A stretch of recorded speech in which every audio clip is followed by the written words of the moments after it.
नमस्कार, KP news के Karnataka bulletin में आपका स्वागत है। मैं हूं अश्विनी आपके साथ। चलिए एक नजर डालते हैं आज की अहम सुर्खियों पर।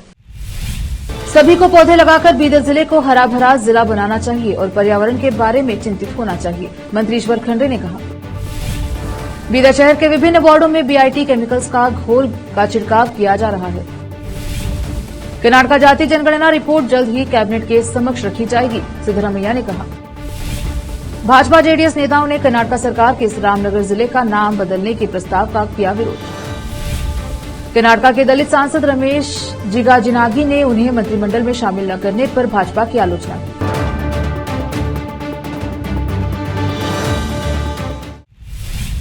समाचारों का सिलसिला शुरू करते हुए देखते हैं समाचार विस्तार से। सभी को पौधे लगाकर बीदर जिले को हरा भरा जिला बनाना चाहिए और पर्यावरण के बारे में चिंतित होना चाहिए, बीदर जिले के प्रभारी जैविक एवं पर्यावरण मंत्री ईश्वर बी खंडे ने कहा। उन्होंने पारिस्थितिकी एवं पर्यावरण विभाग, वन विभाग बीदर के सहयोग से वानिकी प्रशिक्षण केंद्र नौबाद बीदर का उद्घाटन करते हुए विश्व पर्यावरण दिवस 2024 लक्षा वृक्ष अभियान का उद्घाटन करते हुए यह बात कही। उन्होंने कहा कि जमीन ही एक ऐसी चीज है, इसे अगली पीढ़ी को सौंपने की जिम्मेदारी हमारी है, इसलिए सभी को ध्यान रखना चाहिए कि पर्यावरण प्रदूषित न हो। पर्यावरण परिवर्तन के कारण प्राकृतिक आपदा, उन्होंने कहा कि पहले बारिश नियमित रूप से होती थी, लेकिन अब पर्यावरण परिवर्तन के कारण इसमें वृद्धि हो रही है और पर्यावरण प्रदूषण के कारण लोग कई बीमारियों का शिकार हो रहे हैं।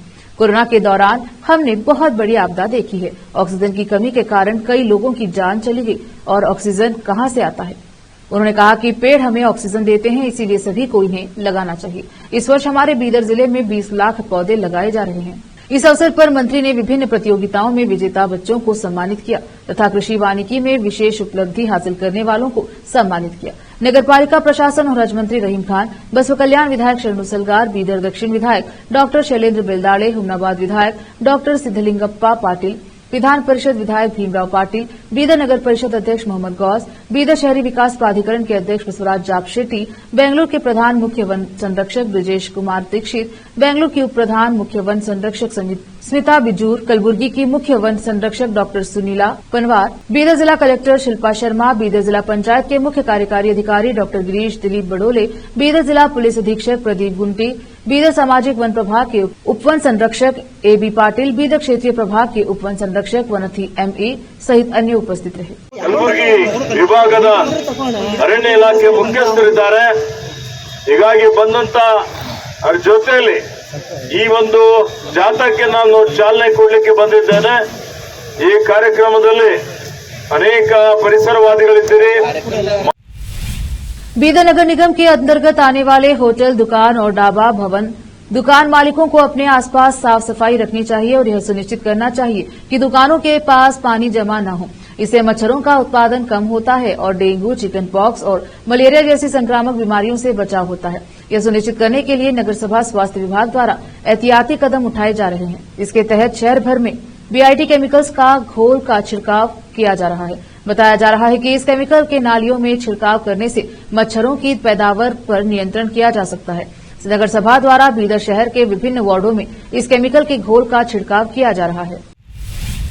राज्य भर में चल रहे डेंगू रोग के मद्देनजर आज जिला प्रभारी मंत्री ईश्वर खंडे और नगर सभा प्रशासन हज मंत्री रहीम खान ने शहर के ब्रिम्स अस्पताल का दौरा करके अस्पताल में मरीजों और डॉक्टरों सहित दवाइयों का जायजा लिया।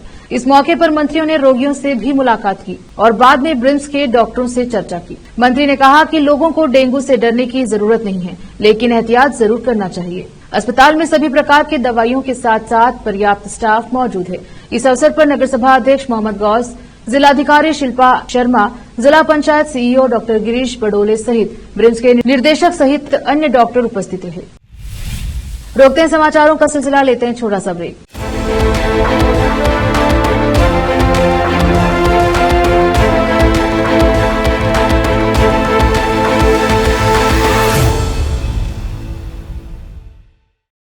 नूर एजुकेशन ट्रस्ट बीदर की ओर से चलाए जाने वाला Noor MEd and BEd college Bidar, recognised by NCTE Delhi and affiliated to Gulbarga University, Gulbarga. Admission are open for the academic year 2022-23। विशेषज्ञ और सक्षम शिक्षकों द्वारा शिक्षा प्राप्त करने के लिए नूर एमएड एंड बीएड कॉलेज में दाखिला लें और शांत वातावरण में शिक्षा प्राप्त करें।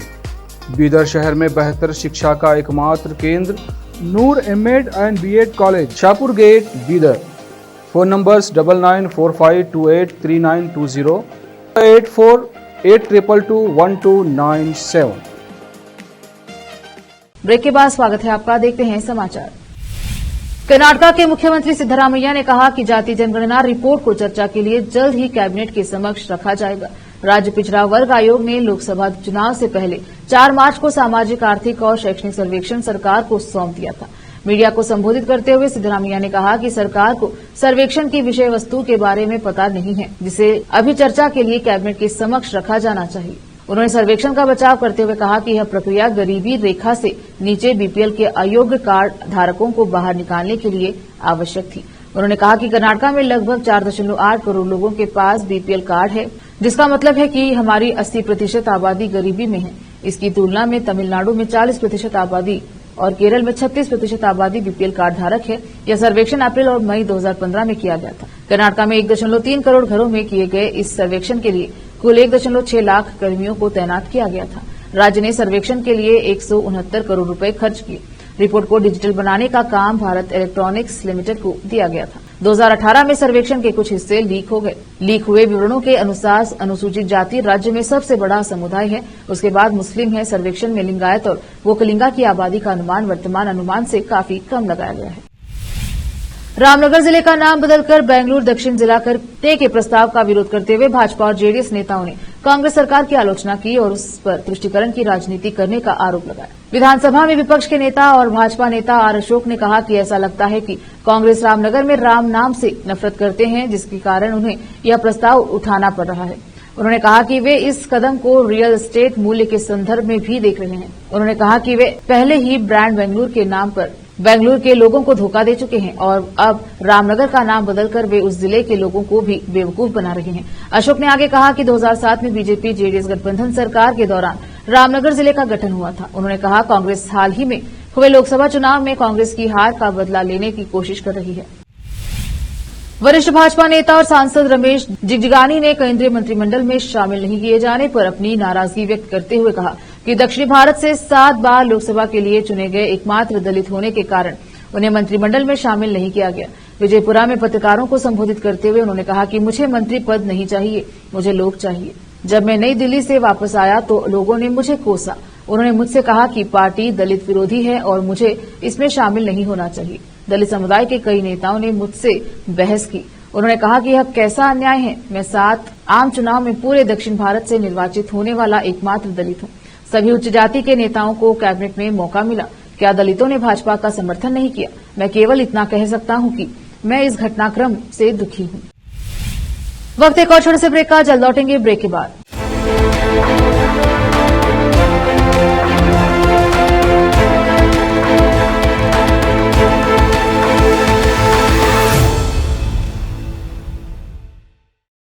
नूर एजुकेशन ट्रस्ट बिदर की ओर से चलाए जाने वाला Noor MEd and B.Ed college Bidar, recognised by NCTE Delhi and affiliated to Gulbarga University, Gulbarga. Admission are open for the academic year 2022-23. विशेषज्ञ और सक्षम शिक्षकों द्वारा शिक्षा प्राप्त करने के लिए नूर एम.एड एंड B.Ed कॉलेज में दाखिला लें और शांत वातावरण में शिक्षा प्राप्त करें। बीदर शहर में बेहतर शिक्षा का एकमात्र केंद्र Noor MEd and B.Ed college, Shahpur gate, Bidar. Phone numbers 9945283920, 8482221297। Break के बाद स्वागत है आपका। देखते हैं समाचार।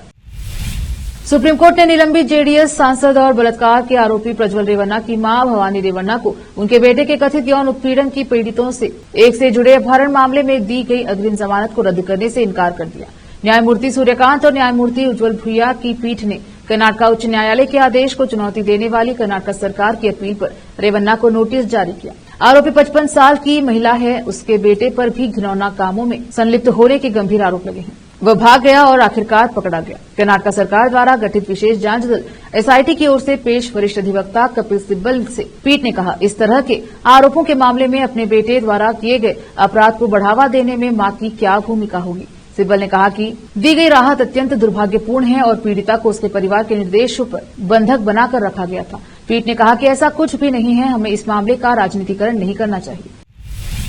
कर्नाटक के मुख्यमंत्री सिद्धरामैया ने मैसूर में मीडिया से बातचीत के दौरान मैसूर शहरी विकास प्राधिकरण मूडा के संदर्भ में अपनी नाराजगी व्यक्त की है। मुख्यमंत्री ने कांग्रेस उम्मीदवार सुनील बोस को जिताने के लिए लोकसभा क्षेत्र के मतदाताओं को धन्यवाद देने के लिए आयोजित एक बैठक में भाग लेने के लिए चामराजनगर जाते समय मैसूर हवाई अड्डे पर मीडिया कर्मियों से बात की। सीएम ने पलटवार करते हुए कहा, इस मुद्दे पर कितनी बार बोलना है। विपक्ष और मीडिया मेरी पत्नी के मुद्दे पर अनावश्यक रूप से विवाद पैदा कर रहे हैं। मूडा से वैकल्पिक भूमि प्राप्त करने के लिए मूडा अधिकारियों ने केसारे गांव में मेरी पत्नी की भूमि को अवैध रूप से अधिग्रहित किया बिना उन्हें बताए, इसीलिए उन्होंने माफी मांगी और उनके नुकसान की भरपाई की। हमने विजयनगर लेआउट में वैकल्पिक भूमि के लिए नहीं कहा था, कानूनी मुआवजे के बारे में उतना विवाद क्या है। उन्होंने कहा, विपक्ष बिना किसी मुद्दे के विरोध प्रदर्शन और भीड़ जुटाने की धमकी दे रहा है। अगर मूडा में अनियमितताएं हैं तो 2 आईएएस अधिकारियों के नेतृत्व में एक टीम जांच करेगी। अगर अधिकारी दोषी पाए जाते हैं तो उनके खिलाफ कार्यवाही की जाएगी।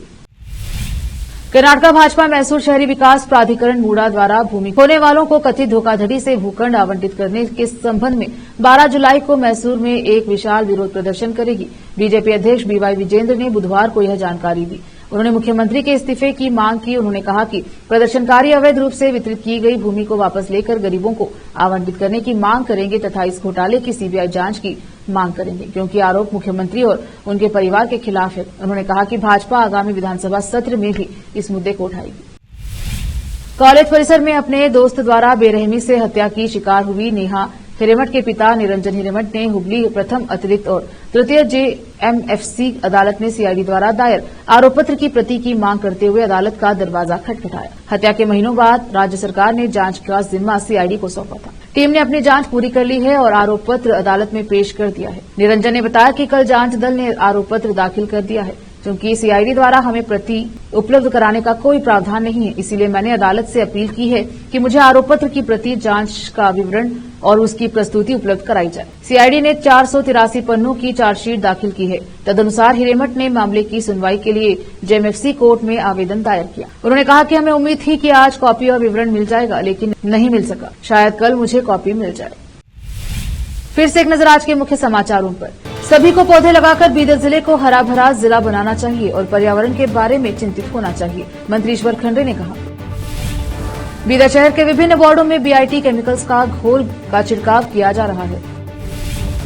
कर्नाटक जाति जनगणना रिपोर्ट जल्द ही कैबिनेट के समक्ष रखी जाएगी, सिद्धरामैया ने कहा। भाजपा जेडीएस नेताओं ने कर्नाटक सरकार के इस रामनगर जिले का नाम बदलने के प्रस्ताव का किया विरोध। कर्नाटक के दलित सांसद रमेश जिगाजिनागी ने उन्हें मंत्रिमंडल में शामिल न करने पर भाजपा की आलोचना की। केपी न्यूज के कर्नाटक बुलेटिन में अब तक के लिए इतना ही। देखते रहिए केपी न्यूज 24/7। धन्यवाद।